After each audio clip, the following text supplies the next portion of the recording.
आज आप चौथे दिन मुझे यहाँ गीता भवन में श्रवण कर रहे हैं। दिन में 2 बार श्रवण कर रहे हैं।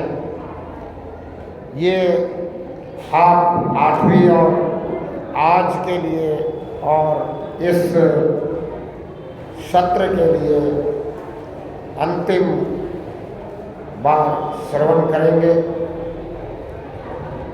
कल प्रभु कृपा से सशरीर रहा तो सशरीर यहाँ से मैं आपसे विदाई लूँगा, और फिर अगर इस शरीर में रहा और प्रभु कृपा से कोई व्यवस्था बनी तो पुनः आपके समक्ष आपकी सेवा में ज़रूर मेरा आना होगा, ऐसा आश्वासन यहाँ के व्यवस्थापकों ने दिया है। और आश्वासन ऐसा दिया है कि अगली बार आपको 15 दिन के लिए श्रवण किया जाएगा। बहुत ही ये मेरे लिए भी हर्ष का विषय है और आपके लिए भी हर्ष का विषय होना चाहिए, क्योंकि आपने मुझे बहुत ही प्रेम से और धैर्य से श्रवण किया है। और मैं ये आशा रखता हूँ कि जितना भी आपने मुझे श्रवण किया है,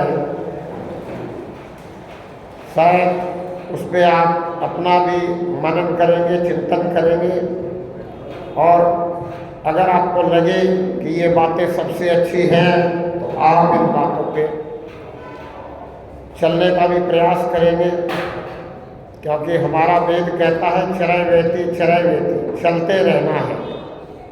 एक सीढ़ी से दूसरी सीढ़ी पर चढ़ना है, दूसरी से तीसरी पे, तीसरी से चौथी पे, ऐसे चढ़ते चढ़ते आपको मंजिल तक पहुंचना है। मंजिल तक पहुंचे बिना जो रुक जाता है उसका जीवन सफल और सार्थक नहीं कहा जाता।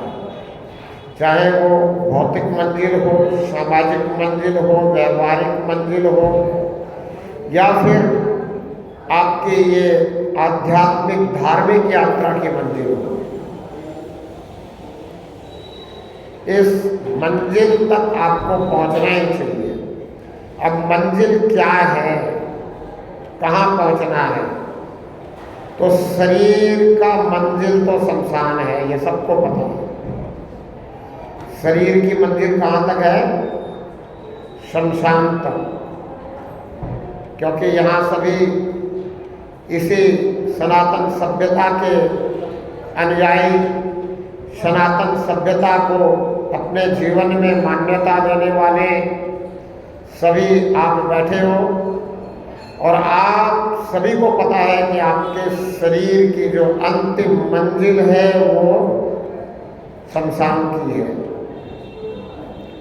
और शमशान की इस यात्रा में इस शरीर को ही सजाने में, संवारने में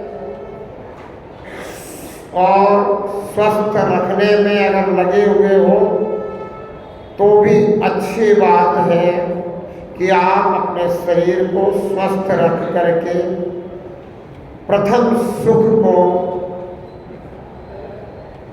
अपने जीवन पर्यंत बना रहे, ऐसी धारणा से, इस ध्यान से कोशिश करते जा रहे हैं।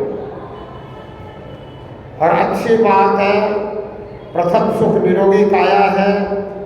मैं भी परमात्मा से यही प्रार्थना करता हूँ कि मेरे शरीर को निरोग रखे और साथ में आपके शरीर को भी रखे, यानी सबके शरीर को निरोगी रखे। पर निरोगी शरीर भी तभी रहता है जब हम कुछ नियमों का पालन करते रहते हैं। अगर हमने नियम छोड़ दिए तो शरीर भी स्वस्थ नहीं रहता है। अब शरीर को स्वस्थ रखने के लिए जहाँ हम प्रयत्न करते हैं वहाँ हमें ये भी समझ लेना चाहिए कि हम शरीर नहीं हैं, हम शरीर को स्वस्थ रखने वाले हैं, यानी हम शरीर से अलग हैं। तो हमारी मंजिल क्या है? शरीर की मंजिल तो पता चल गई, हमारी मंजिल क्या है? अब जब मंजिल की बात आती है तो बात उसके पहले ये भी आती है कि हम इस शरीर में आए तो साथ लेके क्या आए थे? शरीर में जब हम आए तो साथ क्या लेकर आए थे? तो संतों ने बताया कि जब तो इस शरीर में आया तो अपने पिछले जन्मों के कर्मों का प्रारब्ध, जिसे तो भाग्य कहता है, जिसे तो किस्मत कहता है, वो साथ लेकर आया था। अब तू साथ लेकर कुछ जाना चाहता है अगर, तो समझ ले कि तुझे पुनः किसी न किसी शरीर में ही जाना पड़ेगा। तो संत कहते हैं कि तू साथ लेके आया, इसलिए शरीर में आना पड़ा। क्या साथ लाया? तो अपने पूर्व जन्मों के कर्मों का फल, जिसे प्रारब्ध, भाग्य और किस्मत कहते हैं, ये तू साथ लेकर आया। पर अब अगर तू सही मायने में मंजिल तक पहुंचना चाहता है तो साथ लेके कुछ जाना नहीं है। और संत ऐसे भी कहते हैं कि ये संसार की चीजें तो तू साथ लेके जा ही नहीं सकता, चाहे तू मंजिल में पहुंचे या फिर से जन्म मरण के चक्कर में ही पड़ा रहे। दुनियावी चीजें कोई भी साथ लेके नहीं जा सकता। दुनियावी चीजें साथ लेके आया भी नहीं था। भाग्य के अनुसार, किस्मत के अनुसार, प्रारब्ध के अनुसार, या फिर इसी जन्म के कर्म के अनुसार, तुम्हारी सच्चाई और मेहनत के अनुसार अच्छे अच्छे सांसारिक संसाधन तुझे प्राप्त हुए होंगे, या फिर तेरे कर्मों में खोट रहा होगा तो तुझे ऐसे ऐसे संसाधन प्राप्त हुए होंगे जो तुझे और दुखी कर रहे होंगे। शरीर भी तेरा निरोगी नहीं रहा होगा, और अगर शरीर निरोगी नहीं है तो कारण इसी जन्म के कर्मों का है, क्योंकि पिछले जन्म के कर्मों के फल के कारण तो आपको निरोगी शरीर ही मिला था। इसमें से कोई भी ऐसा नहीं है जिसको कोई रोगी शरीर मिला हो। किसी को लंगड़ा शरीर नहीं मिला, किसी को कुबड़ा शरीर नहीं मिला, किसी को अष्टावक्र की तरह 8 जगह से टेढ़ा मेढ़ा शरीर नहीं मिला, किसी को अंधा शरीर नहीं मिला, किसी को गूंगा बहरा शरीर नहीं मिला, किसी को मंदबुद्धि शरीर नहीं मिला, किसी को भी किसी भी तरह से पिछले जन्म के कारण किसी भी रोगग्रस्त शरीर नहीं मिला। तो आपको अगर इस जन्म में फिर भी रोगी रहना पड़ रहा है तो ये समझ लेना कि आपके इसी जन्म के कर्म का फल इसी जन्म में मिल रहा है। वो इसलिए मिल रहा है क्योंकि आपके पिछले जन्म के जितने कर्म के फल थे वो पूरे हो चुके। अगर कोई ऐसा व्यक्ति भी है जो आपकी नज़र में अच्छे कर्म नहीं करता है, दुनिया के बुरे से बुरे कर्म करता है, सभी का दिल दुखाने का काम ही करता है, फिर भी उसका शरीर निरोगी है, फिर भी उसको साधन संसाधन बहुत अच्छे मिले हुए हैं, तो इसमें सिर्फ एक ही कारण है कि उसके पिछले जन्मों के कर्मों का फल प्रारब्ध बहुत बड़ा रहा होगा, उसकी किस्मत, उसका भाग्य बहुत अच्छा, बहुत बड़ा पिछले जन्म के कर्मों के कारण है। अभी तक उन कर्मों का फल खत्म नहीं हुआ, इसलिए उसको इस जन्म के कर्मों का फल इस जन्म में नहीं मिल रहा है, पर अगले जन्म में उसे भी जरूर मिलेगा। अगर वो किसी भी योनि में जन्म लेगा तो भी शरीर से दुखी जन्म लेगा, किसी भी योनि में जन्म लो। जरूरी नहीं है कि मनुष्य योनि में आने पे ही शरीर का दुख है। बहुत सारे हम ऐसे पशु भी देखते हैं जो जन्म से दुखी रहते हैं, और बहुत सारे हमने ऐसे सेवा करने वाले सज्जन, प्रभु प्रेमी, प्रभु भक्त भी देखे हैं जिन्होंने सेवा को ही भक्ति समझी है, वो जीव सेवा में लगे हुए हैं। ऐसे जीवों की सेवा करते हैं जो जीव जन्म से ही किसी न किसी तरह से अपाहिज पैदा हुए हो, उनकी सेवा में वो लगे रहते हैं, और उनकी सेवा के लिए वो आपसे भी मांग करके ले जाते हैं, आपको भी भाग्यशाली बनाने का कोशिश करते हैं, आपकी सेवा लगा करके भी, और उनको दूसरे की सेवा के लिए मांगने में शर्म भी नहीं आता है। और हमारे महापुरुषों ने कहा भी है कि दूसरों के लिए मांगने में शर्म मत करना और अपने लिए कभी मत मांगना। अपने लिए तो तुझे परमात्मा देगा, दिलवाएगा, बिन मांगे दिलवाएगा, जिससे चाहे उससे दिलवाए, जैसे मर्जी वैसे दे, जो भी माध्यम बनाए, जिसको भी निमित्त बनाए, पर तेरे लिए तो दिलवा ही देगा। तू अगर भक्त बना हुआ है, तू अगर प्रभु का प्रेमी है, तू अगर परमात्मा के समर्पित है, तू अगर परमात्मा के शरणागत है, तू अगर परमात्मा की भक्ति मान करके सेवा में लगा हुआ है, तो इसलिए वो अपने लिए कुछ नहीं मांगते, लेकिन दूसरों के लिए, दूसरे जीवों की सेवा में मांगने से भी आपसे परहेज नहीं करते। और जहाँ सही मायने में कोई सेवा कर रहा हो, जरूरतमंद हो, उसे आपको सेवा दे भी देनी चाहिए। पर मैं बार बार आग्रह करता हूँ, आपसे निवेदन करता हूँ कि आज की दुनिया में लोग राक्षसत्व को ज़्यादा धारण कर चुके हैं। वो पूर्ण रूपेण राक्षस नहीं बने हैं, पर थोड़े थोड़े राक्षसत्व को धारण किया है। इसलिए सेवा के नाम पे भी लूट मची हुई है। इसलिए बड़ा संभल करके, सोच करके, समझ करके सेवा देना किसी को, क्योंकि ये जो आप सेवा देते हो, ये जो आप भक्ति का बीज बोते हो, ये जो सेवा रूपी भक्ति करते हो, ये भी बीज ऐसी तरह बोया जाना चाहिए, इस जगह बोया जाना चाहिए जहाँ ये बीज फले फूले और आपकी भक्ति मान्य हो। आपने हर किसी मांगने वाले को सेवा दे दी और उसने वो सेवा अगर गलत तरीके से उपयोग करी, अगर वो जाकर के शराब पी रहा है, अगर वो जाकर के और कुछ उससे गलत काम कर रहा है, उसका सदुपयोग नहीं कर रहा, दुरुपयोग कर रहा है, तो मैं आपसे निवेदन कर दूं, उसका विफल आपको भुगतना पड़ेगा। क्योंकि आपने वो सेवा बिना सोचे समझे कर दी, बुद्धि और विवेक का इस्तेमाल नहीं किया। परमात्मा ने आपको बुद्धि और विवेक दिया है, इसलिए सोच समझ करके उस व्यक्ति को ही सेवा दे जो वाकई में सेवा करता है जरूरतमंदों की, जो वाकई में आपको पता है कि ये सदुपयोग में ही लगाएगा, दुरुपयोग इसका नहीं करेगा। या फिर जिस भी संस्था को आप सेवा दे रहे हैं, उस संस्था में स्वयं जाके अपने हाथों से जो भी आपसे सेवा बन पड़े करके आइए। कोई जरूरी नहीं है कि सेवा रोज ही करनी है।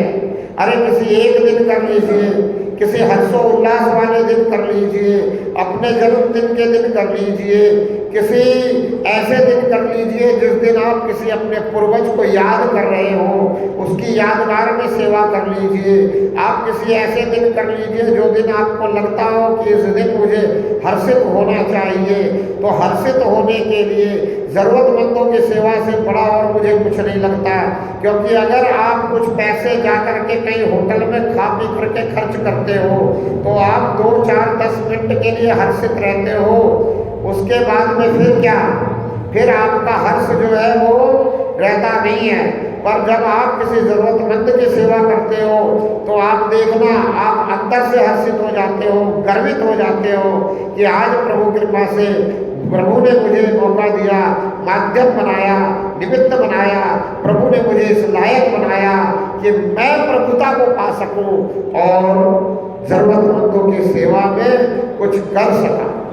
तो ये जो हर्ष है, कभी आप महसूस करके देखना, ये अंदर से महसूस होता है। ये सिर्फ बाहर का हर्ष नहीं है, बाहर से प्रसन्नता लाने की बात नहीं है।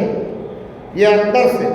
और फिर जब आप किसी ज़रूरतमंद की सेवा करते हो तो वो ज़रूरतमंद भी किसी भी रूप में परमात्मा से प्रार्थना करता है कि हे प्रभु, जिसने हमारी मदद की है, जिसकी कृपा हमारे ऊपर हो रही है, जिसको तूने इतना सामर्थ्य दे करके हमारे ऊपर कृपा कराया है, इसको और सामर्थ्य दे, क्योंकि तू इसको जितना सामर्थ्य देगा ये हमारी उतनी ज़्यादा ज़रूरतें पूरी करेगा, हमारी उतनी ज़्यादा सेवा करेगा।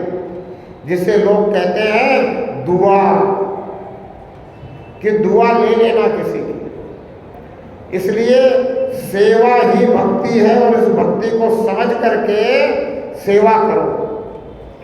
पर सेवा के नाम पे जो लूट मची हुई है, जो ठगी लोग उड़ रहे हैं, उसके शिकार मत बनो। क्योंकि शिकारी आएगा, जाल बिछाएगा, दाना डालेगा और ये गाना गाने वाला कबूतर ही उसमें फंस जाएगा। वो कबूतर कह रहा है, बोला शिकारी आएगा, जाल बिछाएगा, दाना डालेगा, फंसना मत। लेकिन वो कबूतर ही दाने के लालच में उसमें फंस जाएगा। तो इस लालच में मत पड़ना। अगर किसी ने ये कहा है कि भाई अपने घर पे आने वाले को हाथ का उत्तर देना चाहिए, तो जरूरतमंद की सेवा करना चाहिए। अगर आने वाला भूखा है तो भोजन खिला दो, प्यासा है तो पानी पिला दो, उसको अगर वस्त्रों की जरूरत है तो उसके पुराने वस्त्र उतरवा करके नए वस्त्र दे दो। अगर आजकल मैंने देखा है पुराने वस्त्र आपने उतरवाए नहीं और नए वस्त्र दे दिया तो अगली दुकान जाके वो बेच देता है। थोड़ी सी दूर जाते ही वो उसको बेचता है और फिर वही करता है जो उसे करना है। तो इस बात को ध्यान रखना, सेवा हमेशा सतर्कता से होनी चाहिए, होश में होनी चाहिए। बेहोश में किया हुआ हर काम बेकार है। कोई भी काम करो अगर बेहोशी की हालत में कर रहे हो सब बेकार। इसलिए संत कहते हैं पहले तुम होश में आओ, खुद बेहोश मत रहो, होश में आकर के सेवा करो। और किसी को हाथ उत्तर देने का मतलब इतना ही है कि उसकी भूख क्षुधा शांत करो, उसको जो जरूरत है वो दो और वहीं उसका इस्तेमाल भी करवा लो।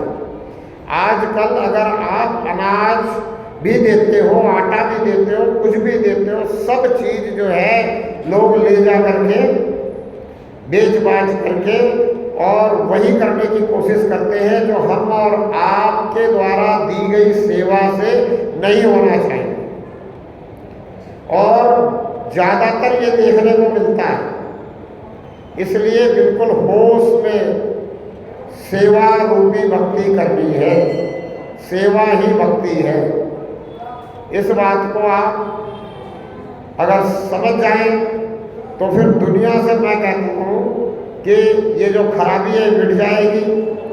हर गरीबों को हम कुछ ना कुछ देते हैं। बोला अंधा है बैठा है दे दे, लंगड़ा है बैठा है दे दे, लूला बैठा है कहीं दे दे, कहीं कुबड़ा बैठा है दे दे, कहीं कोढ़ी बैठा है दे दे। आजकल इनके भी गिरोह बन गए हैं। और ये जो हम भिखारियों को भीख देते हैं, इसके कारण हमारे घर के छोटे बच्चे लोग ले जाते हैं उठा उठा के। ये चोरी छोटे बच्चे इसी कारण से होते हैं। दो ही कारण है, एक तो अंग बिकने वाला है या दूसरा कारण है उसको ले जा करके आपके बच्चे का किसी का हाथ तोड़ देंगे, किसी की आंख फोड़ देंगे, किसी की टांग काट देंगे और उसके बाद वही उसकी सेवा करेंगे और फिर उसको बताएंगे कि देखो तेरे माँ बाप ने तो तुझे ऐसे फेंक दिया था, पता भी नहीं है तुझे कि तेरे माँ बाप कौन है, क्योंकि 5 साल से छोटा बच्चा अपने माँ बाप को भूल भाल जाता है। तो फिर ऐसा करके उसको लंगड़ा लूला बना के, अंधा बना के वो बिठा देते हैं और फिर वो जो है उसकी सहानुभूति में वो मांगता रहता है, उसको खिलाते पिलाते रहते हैं और यहाँ तक कि उनको नशे का भी आदी बना देते हैं और उनको नशा भी देते रहते हैं, जिसके कारण वो एक जगह बैठे रहता है। और ये बिजनेस जो है पता नहीं कितने करोड़ों का हो गया है। बहुत सारे ऐसे गिरोह चल रहे हैं। तो इसलिए किसी भी भिखारी को भी मैं कहता हूँ कुछ मत दो। अगर आपके अंदर सहानुभूति है तो बहुत सारी संस्थाएं चल रही है, उस भिखारी को उस सड़क से उठाओ और कहो आजा तुझे इस संस्था में रखते हैं तुझे बहुत साफ सफाई से रखा जाएगा, तुझे बहुत आराम से रखा जाएगा और तेरी सारी सेवा होगी। तुझे भीख मांगने की क्या जरूरत पड़ी है? तू इस भीख का करता क्या है? तू इसे रखता कहाँ है? कौन लेके जाता है? तो फिर उसका सारा जो है भेद खुल जाता है, उसकी पोल खुल जाती है। वो आपके साथ नहीं आना चाहता है। इसका मतलब है कि वो नशे का आदी बना हुआ है और नशे में वो फिर कुछ बताना भी नहीं चाहता है। वो जानता है कि आप जहाँ लेके जाओगे वहाँ उसका नशा पूरा होगा नहीं, उसे नशा मिलेगा नहीं। तो ऐसे जो भिखारी हैं, ऐसे जो मांगने वाले हैं, जिनका वो धंधा बना हुआ है, जिनकी ये दुकानदारी है, उनकी दुकान सजी हुई है, ऐसे दुकानदारों की आप मदद ना करें, ऐसे दुकानदारों की सेवा ना करें। ये आपके लिए फायदेमंद रहेगा, समाज के लिए फायदेमंद रहेगा।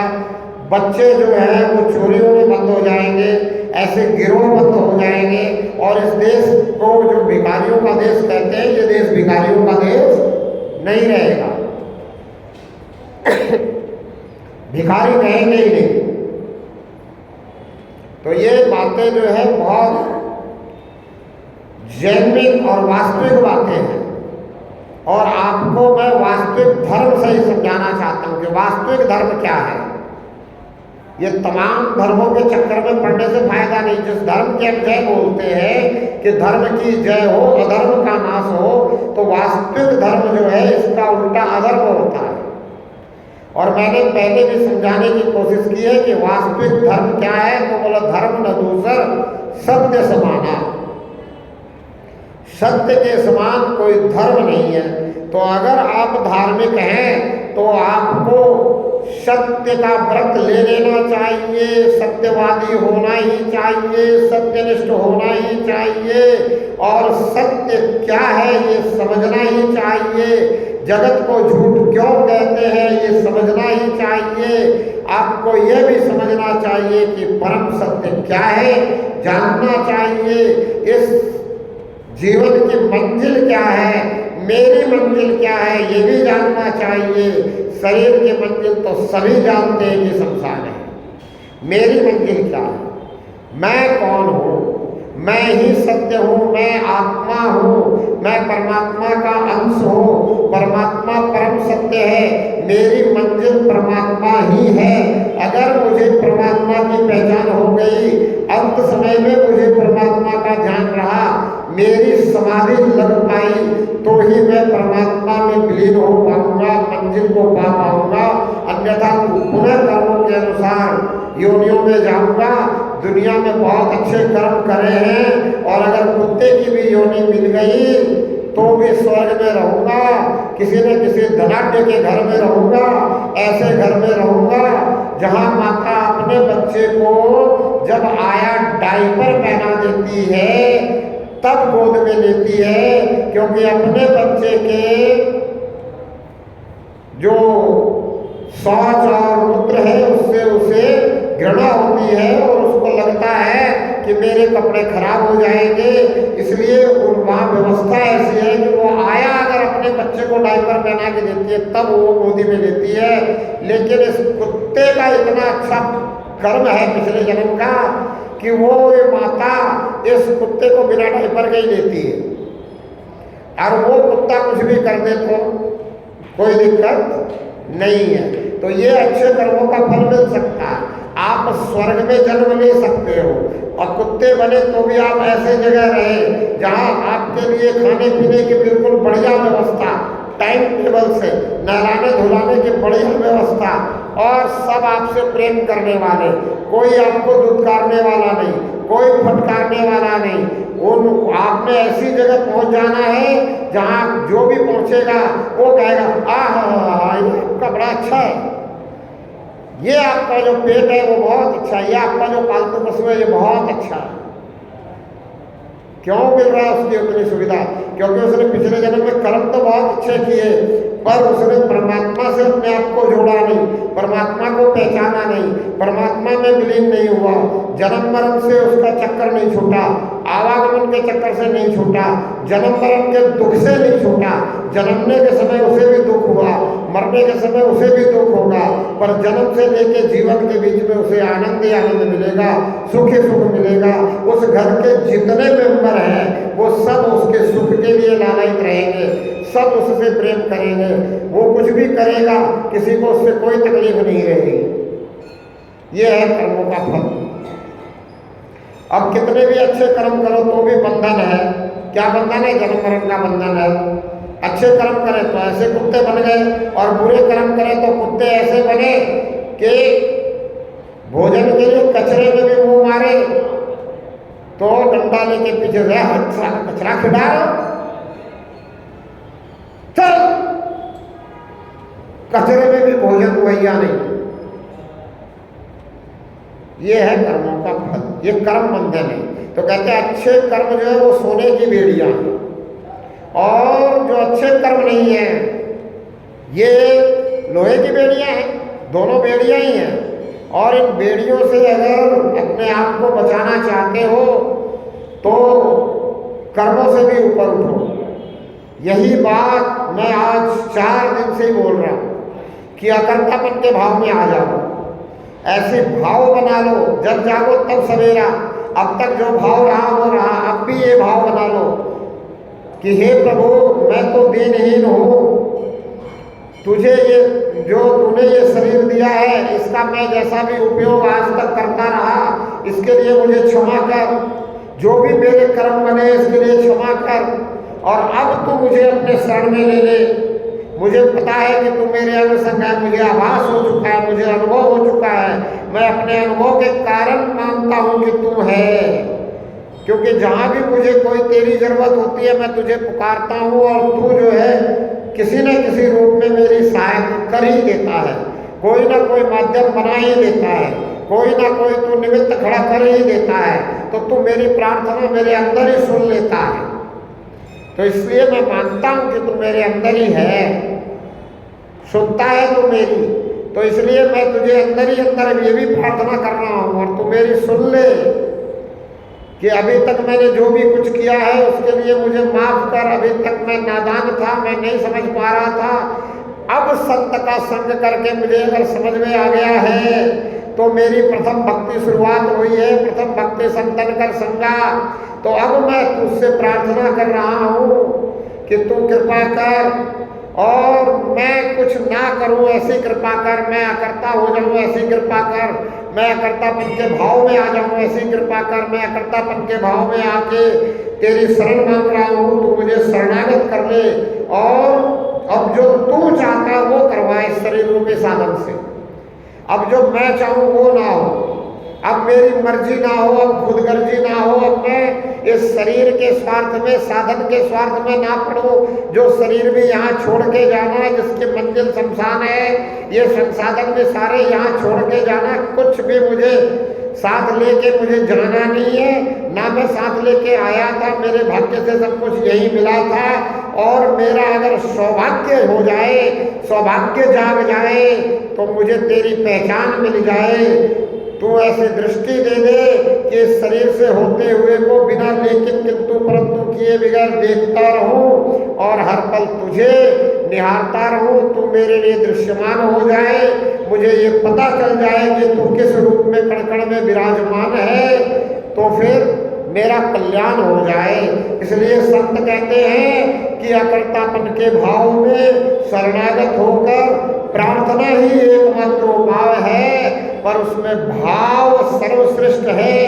भाव जो है वो होना चाहिए, भाव का प्रभाव है, भाव बिन अभाव है। भाव का अगर प्रभाव हो जाए, प्रभु ने आपको अगर कृपा पात्र बना लिया तो प्रभु कृपा साध्य है। कृपा कर दे और आपके ज्ञान चक्षु खुल जाए, आपके आत्मिक दृष्टि खुल जाए, आपको दिव्य दृष्टि मिल जाए।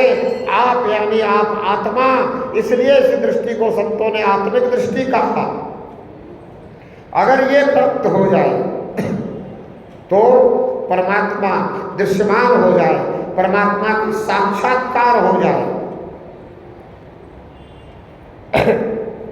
किसी संत ने कहा कि झांकी रही भावना जैसे, प्रभु मूरत तिन देखई तैसी। बोला जिसकी जैसी भावना होती है वो प्रभु मूरत वैसा ही देखता है। तो भाव का प्रभाव हुआ कि नहीं हुआ? भाव का प्रभाव है, भाव बिन अभाव है। पर मैं कहता हूं कि भाव ऐसा बनाओ कि मूरत क्यों देखनी है, तेरी मुझे असली सूरत देखनी है, मूरत नहीं देखनी। भाव ऐसा बनाओ कि मुझे तो तेरी असली सूरत देखनी है, मुझे तो ये जानना है, ये समझना है कि तेरे असल स्वरूप कौन सा है। तू इस सृष्टि की रचना करने से पहले किस स्वरूप में था? तू ब्रह्मा विष्णु महेश का निर्माण करने से पहले किस स्वरूप में था? और आज भी तू इसी स्वरूप में विद्यमान है, क्योंकि तू तो अजन्मा है, अभेद है, अछेद है, अखंड है, अनादि है, शाश्वत है, निरंजन है, निर्विकार है, निर्लेप है, निराधार है। तो तुझमें तो कुछ बदलाव होता नहीं। और तुझे परम सत्य इसीलिए कहते हैं क्योंकि तू कभी नहीं बदलता। और इस संसार को झूठ इसीलिए कहते हैं क्योंकि संसार में हमेशा बदलाव होता रहता है, हर क्षण बदलाव हो रहा है, हर क्षण। कोई भी ऐसा समय नहीं है जिस समय बदलाव नहीं हो रहा है इस संसार में। तो बदलता जो रहता है वही झूठ है, जो नहीं बदलता ये परम सत्य है। और मैं आत्मा, निज आत्मा में भी कोई बदलाव नहीं होता। शरीर का बचपना हुआ मैं जाना, शरीर जवानी में आया मैं जाना, शरीर प्रौढ़ावस्था में आया वो भी मैं जाना, शरीर बुढ़ापे अवस्था में आया वो भी मैंने जाना, पर मैं नहीं बदला, मेरा कुछ नहीं बदला। मैं तो जैसे का तैसा ही हूँ, मैं तो जैसा बचपन में था वैसा ही हूँ। मेरी बुद्धि का विकास हुआ, मेरा विकास नहीं हुआ। मेरी विवेक में कुछ बातें अच्छी आ गई, मुझ में कुछ अच्छाई नहीं आई, ना मुझ में बुराई थी। बुराई भी अगर आई किसी की तो बुद्धि में आई, और जिसके अंदर बुराई आई उसको कहते तेरे अंदर तो कुबुद्धि आ गई। फिर प्रार्थना करते बोला परमात्मा इसको सुबुद्धि प्रदान कर, इसको सद्बुद्धि प्रदान कर। पर मेरा क्या बदला? मैं तो जैसा था वैसा ही हूँ। मैं तो बचपन से अभी तक इस शरीर में वैसे का वैसा हूँ, मैं भी नहीं बदलता। इसलिए मैं सत्य हूँ, और मैं चूंकि परमात्मा का अंश हूँ इसलिए ये परमात्मा परम सत्य है, क्योंकि मुझसे परम है। मैंने पहले भी बताया कि इसको परम सत्य इसलिए कह रहे हैं, इसको परमात्मा इसलिए कह रहे हैं क्योंकि इसकी शक्ति कई गुना, करोड़ों गुना, अरबों गुना, खरबों गुना इसकी शक्ति मुझसे ज्यादा है। मैं तो इसका एक किंचित मात्र अंश हूँ, और ये मुझे पता भी नहीं है कि मैं कितना छोटा हूँ, सूक्ष्म से भी सूक्ष्म हूँ, अति सूक्ष्म हूँ मैं। और मुझ में इतनी भी शक्ति नहीं है कि मैं अपने शरीर में भी पूरा अधिकार जमा सकूं। इस शरीर में भी मेरा पूर्ण अधिकार नहीं है। थोड़ी सी शक्ति है, वो है संकल्प की।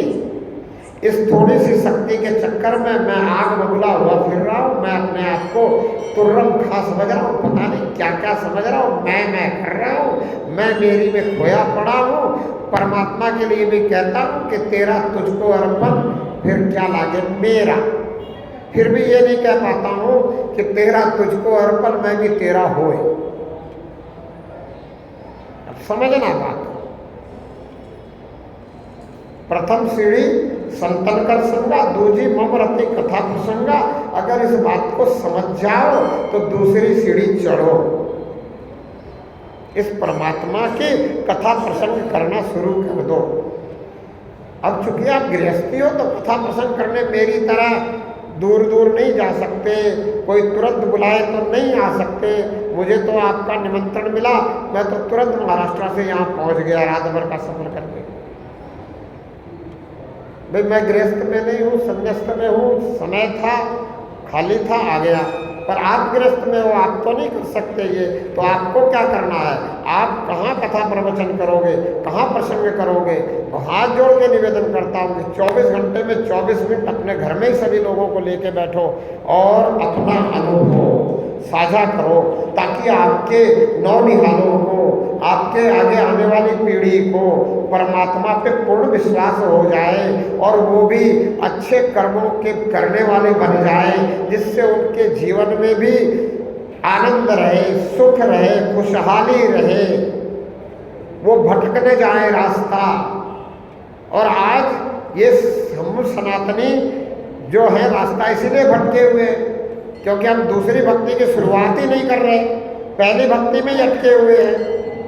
हमें बताया कि मंदिर जाना पहली सीढ़ी है भक्ति की, हम मंदिर में अटक गए और संतों किसी ने बताया कि भाई प्रथम भक्ति संतन कर संगा, हम संत का संग करके ही अटक गए। हमने पहली सीढ़ी से ऊपर उठना ही स्वीकार नहीं किया। मंजिल तो पहुंचना दूर की बात है, मंजिल तो तब पहुंचोगे जब कुछ सीढ़ियाँ और चढ़ोगे, दूसरी सीढ़ी नहीं चढ़ पाए। तो मैं तो 4 दिन से यही निवेदन कर रहा हूँ कि भाई आज के समय में ये बहुत ज़रूरी है कि कम से कम आप दूसरी सीढ़ी तो चढ़ो, जिससे ये जो सनातन है, जो सबसे अच्छी सभ्यता संस्कृति है, ये इस दुनिया में बनी रहे। और इस दुनिया में अगर ये सभ्यता संस्कृति बनी रही तो दुनिया जीने के लायक रहेगी, वरना दुनिया जीने के लायक रहेगी नहीं। क्योंकि ये जितने तथाकथित धर्म हैं, ये तथाकथित धर्म को मैं धर्म कहता नहीं हूँ, इसलिए तथाकथित धर्म कहना पड़ता है। ये जितने तथाकथित धर्म हैं, ये सब अधर्मियों के गैंग हैं, ये सब अधर्म ही करते हैं। क्योंकि दया धर्म का मूल है और इनमें दया तो है ही नहीं, जीवों के प्रति बिल्कुल दया नहीं है। और सनातन में तो जीवों के प्रति दया ही दया है। मैं पहले भी बता चुका हूं कि चींटी से लेके हाथी तक पर आप दया करते हो। आप तो हिंसक पशुओं को भी मारना नहीं चाहते, आप परमात्मा पे छोड़ने वाले हो सब कुछ। आपका जो धर्म है ये दया का प्रतिरूप है, प्रतीक है। तो धर्म वही है जो दया है, जिसके अंदर दया धर्म का मूल है। जहां दया नहीं है और उन्होंने अगर नाम रख लिया धर्म, धर्म कहने से धर्म थोड़ी हो जाता है। किसी ने अगर अपने आप को डॉक्टर कह दिया तो कहने से डॉक्टर थोड़ी हो जाता है। किसी ने अपने आप को इंजीनियर कह दिया, कहने से इंजीनियर थोड़ी हो जाता है। उसके अंदर गुण होने चाहिए ना, डॉक्टर वाले, इंजीनियर वाले गुण तो होने चाहिए। हम तो झोला छाप डॉक्टरों को, बिना डिग्री वाले डॉक्टरों को भी मान्यता देते हैं क्योंकि उनके अंदर गुण होता है, फिर भी उनको हम डॉक्टर साहब कहते हैं। अरे तो धर्म है तो गुण तो होना चाहिए धर्म वाला, दया तो होनी चाहिए, दया धर्म का मूल है। अगर दया ही नहीं है तो काय का धर्म, धर्म नहीं है, अधर्मियों का गैंग है, कबीलेबाजी है। ये मैं एक दिन और पहले कह था और मैं ये कहता हूँ सबसे, और मैं जितना ज़्यादा कहूँ उतना अच्छा है, क्योंकि आप जितनी बार सुनोगे रिवाइज होगा तो आपके भी समझ में आ जाएगा, आप समझ जाओगे और आप अपने नौनिहालों को समझाओगे तो वो धर्म छोड़ के अधर्म की तरफ नहीं जाएंगे। क्योंकि आज हम अरे नौनिहाल धर्म छोड़ के अधर्म की तरफ जाने लग गए हैं, जा रहे हैं। और कमी हमारे अंदर है कि हमने दूसरी सीढ़ी भक्ति की पकड़ी नहीं, समझाया नहीं हमारे नौनिहालों को, ये कारण रहा। तो इसलिए अब ये बहुत जरूरी है और आपको दूसरी सीढ़ी पे चढ़ना ही चाहिए। प्रथम सीढ़ी पे अटक के मत रहो, मंजिल तक पहुंचो। मैं तो ये निवेदन करता हूँ, मंजिल की कामना रखो, परमात्मा से कम में मत मानो। परमात्मा का भक्त परमात्मा से कम में नहीं मानता है, इसीलिए परमात्मा का भक्त उदास रहता है। मैंने पहले कई बार कहा है, मुझे लगता है मैं रोज ही कह देता हूँ कि जो प्रफुल्लित है, जो हर्षित है, जो आनंदित है, वो परमात्मा का भक्त हो ही नहीं सकता है। जब तक परमात्मा नहीं मिला तब तक वो अगर हर्षित हो रहा है, प्रफुल्लित हो रहा है, आनंदित हो रहा है, तो इसका मतलब वो तो सांसारिक संसाधनों के कारण परमात्मा की भक्ति कर रहा है। तो जिसके कारण भक्ति कर रहा है, कारण के कारण कार्य हो रहा है, कारण से कार्य हो रहा है, तो वो जो कारण है उसका भक्त है, वो तो कारण का भक्त है, संसार के संसाधनों का भक्त है, वो परमात्मा का भक्त नहीं है। अब उसकी मजबूरी है, लालच उसको घर करे हुए है और बताने वाले जितने मिले सबने यही लालच ही दिया कि तू परमात्मा से जुड़, जो तुझे परमात्मा संसार के संसाधन दे देगा। अरे जो परमात्मा से जुड़ता है ना, उसको परमात्मा संसार के संसाधन से दूर हटा देता है। जहाँ पर कृपा राम की होई ता पर कृपा करे सब कोई, ऐसा बना देता है। अब सबकी कृपा की जरूरत किसको पड़ती है? भिखारी को। तो हमारे जैसे को भिखारी बना देता है परमात्मा संसार के सामने, और फिर इतनी कृपा करता है कि भीख मांगने की जरूरत भी नहीं पड़ती, सब कृपा करने लग जाते हैं। जहाँ पर कृपा राम की होई ता पर कृपा करे सब कोई। अब जिस पर परमात्मा की कृपा हो उसको माया में नहीं फंसाता, उसको सांसारिक संसाधनों के लिए नहीं लगाता कि तू सांसारिक संसाधनों के लिए काम कर। उसको तो ऐसी व्यवस्था दे देता है, बोला तू तो पूरी तरह से भक्ति में लग जा। पहली भक्ति अगर तो संत का संग करने में लग गया है तो अब दूसरी में बढ़। अब तू भी संतों की तरह जो है लोगों को कथा प्रसंग प्रवचन ममरती कथा प्रसंगा इसमें लग जा। और जब आप इसमें लग गए समझो, तब समझो परमात्मा की कृपा हुई। और ये कृपा कब होगी? जब आप अकेले रहो तो परमात्मा से बातें करो, परमात्मा आपके अंदर ही है। जब आप अकेले रहो तो परमात्मा से बातें करो, परमात्मा आपके अंदर ही है। और जब दो शरीरधारी हो जाओ तो परमात्मा की बातें करो। लेकिन अगर ऐसा नहीं हो रहा है, संसार की बातें हो रही है, ईर्ष्या की बातें हो रही है, निंदा की बातें हो रही है, द्वेष की बातें हो रही है, अगर किसी की झूठी चुगली हो रही है, अरे सच किसी के बारे में कहो तो भी ठीक, झूठी चुगली, तो समझो परमात्मा की कृपा नहीं हुई, आप परमात्मा के कृपा पात्र बने नहीं, आपको परमात्मा से प्रेम हुआ ही नहीं। आप तो सांसारिक संसाधनों से प्रेम के कारण परमात्मा से प्रेम होने का सिर्फ नाटक मात्र कर रहे हो, दिखावा मात्र कर रहे हो, अपने आप को धोखे में रख रहे हो, धोखे में हो। अगर प्रेम जिस दिन परमात्मा से हो जाएगा तो मैं रोज कहता हूं कि प्रेम ते प्रकट हो ही मैं जानो। प्रेम हो जाएगा तो प्रकट ही हो जाएगा। हरि व्यापक सर्वत्र समाना और प्रेम ते प्रकट भया मैं जाना। प्रेम हुआ ही नहीं है, प्रेम हो जाएगा तो प्रकट हो जाएगा। और जब परमात्मा प्रकट हो जाएगा फिर और किसी चीज को परमात्मा मानने की जरूरत भी नहीं रह जाएगी। अब जब तक प्रकट नहीं है तब तक मान रहे हो। इसलिए प्रेम परमात्मा के प्रति होना चाहिए। और कब होगा? जब आप अपने अनुभव को तवज्जो देंगे। जो कृपा परमात्मा आपके ऊपर करता है, आपकी प्रार्थना सुन करके उस कृपा को आप समझ पाएंगे और उस अनुभव को समझ करके दूसरों को समझाना शुरू करेंगे तो आपको भी ध्यान में आ जाएगा कि परमात्मा का प्रेम मुझे मिल रहा है। और जब परमात्मा का प्रेम मुझे मिल रहा है तो प्रेम के बदले में प्रेम अपने आप उमड़ जाएगा। आप देखते हो दुनिया में अगर कोई सामने से हंसते हुए आता है तो अपने चेहरे पे अपने आप हंसी आ जाती है, प्रसन्नता आ जाती है।